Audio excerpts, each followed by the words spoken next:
step back in time to a world of pure imagination where colorful malleability gave rise to boundless creativity. This is the captivating story of Play-Doh, an iconic substance that has shaped the imagination of millions across the globe. From its humble beginnings as wallpaper to worldwide acclaim that began as early as the 1700s, the history of Play-Doh is one that will surely keep you on the edge of your seats. Play-Doh, the only product whose slogan is literally a warning: fun to play with, not to eat. Chapter 1. The Dream Dough, 1700 to 1960. In the bustling streets of 1700s England, a man named Noah McVicker was captivated by the artistry of wallpaper.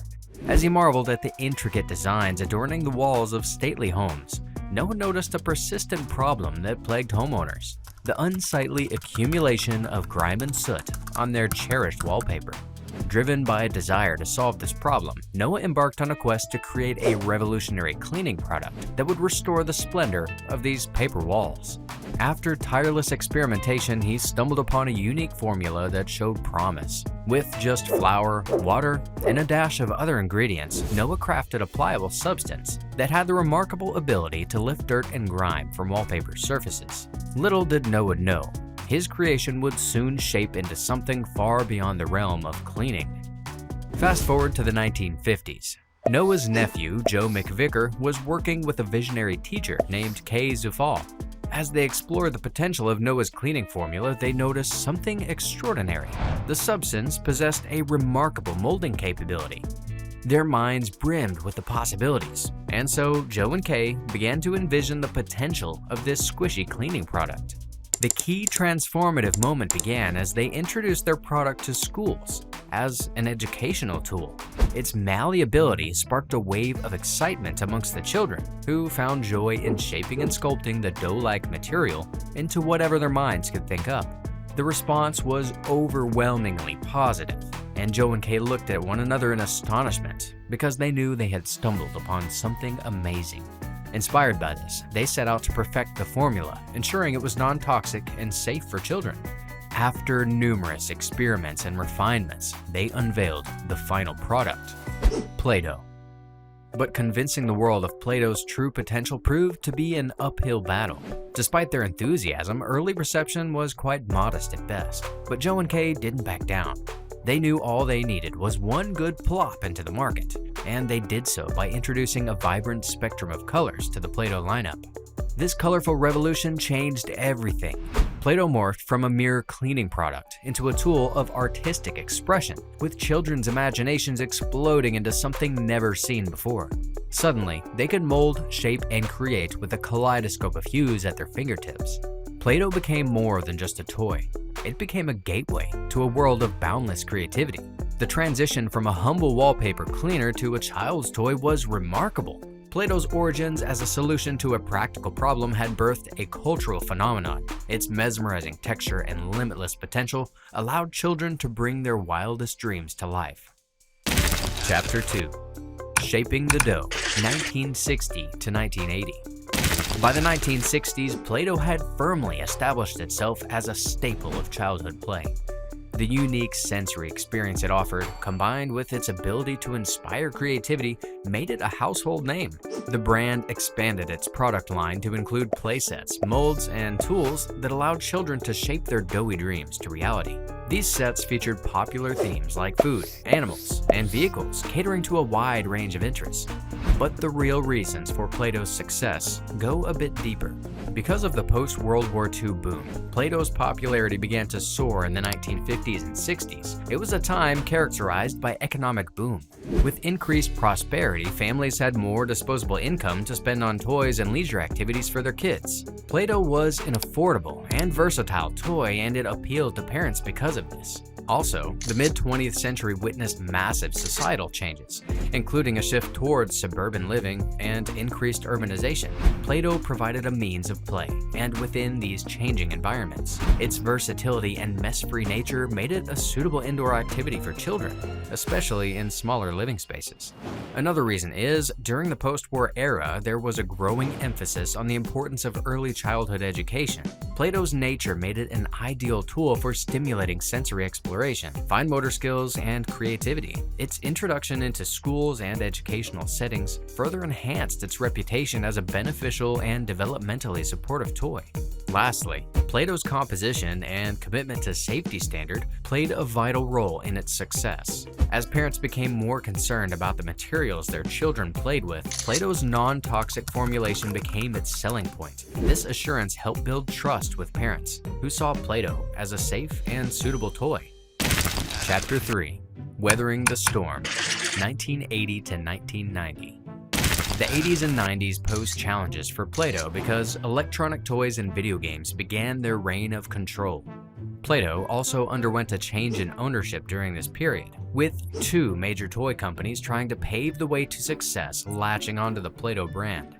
Tonka, renowned for its expertise in the toy industry, recognized the immense value Play-Doh held, and in 1987 they acquired the rights to Play-Doh. The acquisition allowed Play-Doh to benefit from Tonka's established distribution network, enabling it to reach a wider audience and solidify its position as a doughy powerhouse. Under Tonka's guidance, Play-Doh experienced massive success. New playsets and accessories were introduced and widely accepted. Play-Doh's creative possibilities expanded, allowing children to sculpt entire worlds, from miniature cities to fantastical creatures. However, Tonka's ownership of Play-Doh was relatively short-lived. 4 years later, in 1991, Tonka itself was acquired by Hasbro, one of the world's largest toy and game manufacturers. With this acquisition, Play-Doh found itself under the umbrella of a company renowned for its iconic brands and innovative toys. Hasbro recognized the enduring appeal of Play-Doh and continued to invest in its development. They expanded the Play-Doh product line, introducing theme sets that catered to popular characters, movies, and franchises. This strategic move not only tapped into the power of licensing, but also enhanced Play-Doh's appeal by allowing children to shape their favorite characters from various entertainment mediums.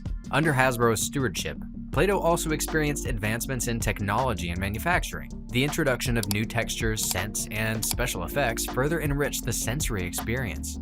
Glow-in-the-dark Play-Doh, glitter-infused compounds, and even scented varieties hit the shelves. Hasbro's global reach and marketing prowess propelled Play-Doh to new heights. Collaborations with popular media franchises like Star Wars, Marvel, and even Disney. This not only increased Play-Doh's exposure, but tapped into the nostalgia of parents who grew up with Play-Doh.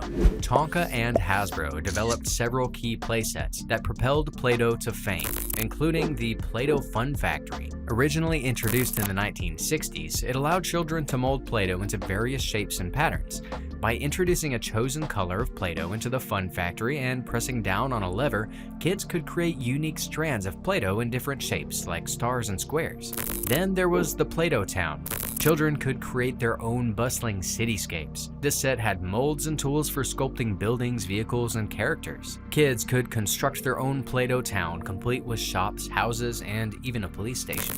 Then there was the Play-Doh Kitchen Creations. This was a series of playsets that allowed aspiring chefs to whip up their own culinary creations using Play-Doh. From pretend cakes and pastries to pizzas and burgers, these sets provided molds, cutters, and other tools to help shape Play-Doh into delectable-looking treats, without an actual oven, of course. Then there was the Play-Doh Marvel Superhero Smashdown Hulk. This superhero-themed playset allowed children to sculpt their own version of Hulk using Play-Doh. This set included molds for creating Hulk's body parts, as well as a base for launching Hulk's fist into a pile of Play-Doh bricks, creating a smashing effect. Then, the Play-Doh Disney Princess Royal Palace. This was an enchanting playset that allowed children to recreate their favorite Disney princesses' royal stories. The set included molds and tools to shape Play-Doh into princess gowns, tiaras, and other accessories. Lastly, there was the Play-Doh Sweet Shop Candy Cyclone. This confectionery-themed playset let children unleash their inner candy makers. It featured a spinning wheel and molds to create Play-Doh candies like gummy bears and lollipops. Chapter 4. Play-Doh's Colorful Renaissance, 2000s to present. The new millennium marked a time of resurgence for Play-Doh. Much like with many other money-making enterprises, the brand's marketing efforts intensely tapped into nostalgia, which proved to have a powerful marketing ability. They appealed to parents who had fond memories of their own Play-Doh experiences. Play-Doh became an integral part of culture, with appearances in movies, television shows, and iconic marketing campaigns. The rise of social media also helped Play-Doh garner a new generation of enthusiasts, with viral videos showcasing mind-bending sculptures and impressive creations. Play-Doh now even has its own competition-based TV show, starting in 2021, called Play-Doh Squished. As we conclude on Play-Doh's impressive history, let us always remember its impact and keep our imaginations brimming and alive with hope. From its accidental beginnings as a household name cleaning walls, to its wild scents, glowing colors, and playsets to today, as new generations continue to reach for those colorful cans of possibility. I hope you found this as interesting as I did. If so, please like and share. And sincerely, thank you for watching.